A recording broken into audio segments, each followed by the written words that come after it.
ایسا جھوٹا نبی جو واش روم میں مرا، ایک ایسا شخص جو کہتا کہ میں مہدی بھی ہوں، میں عیسیٰ بھی ہوں، میں خدا کا بیٹا بھی ہوں، اور جب یہ منظر نہیں بکے تو کہنے لگا کہ میں خدا بھی ہوں۔ یہ ملعون 1835 میں قادیان میں پیدا ہوا۔ اس کو دینی تعلیم میں بالکل بھی دلچسپی نہیں تھی اور نہ ہی دنیاوی تعلیم میں۔ اس نے بہت سی جگہوں پر منہ مارا مگر ہر جگہ سے ذلیل ہو جاتا تھا۔ اس نے ایک کتاب بھی لکھی جس کا نام براہین احمدیہ تھا۔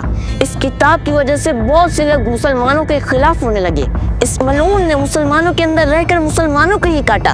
یہ سورسز کے ذریعے وکیل بھی بنا تھا مگر نالائق اپنے خاندان کے کیسز تک ہار جاتا تھا۔ اس نے پہلے دعویٰ کیا کہ میں عیسیٰ ہوں، پھر دعویٰ کیا کہ میں نبی ہوں، پھر دعویٰ کیا کہ میں مہدی ہوں، اور جب یہ منظر نہیں بکا تو پھر کچھ جگہوں پر اس نے کہا کہ میں خدا ہوں۔ جب اس کی یہ باتیں اس زمانے کے ایک بہت بڑی شخصیت پیر مہر علی شاہ کے پاس پہنچی تو انہوں نے اس کے وہاں سے دھوئے نکالے جہاں سے آپ تصور بھی نہیں کر سکتے۔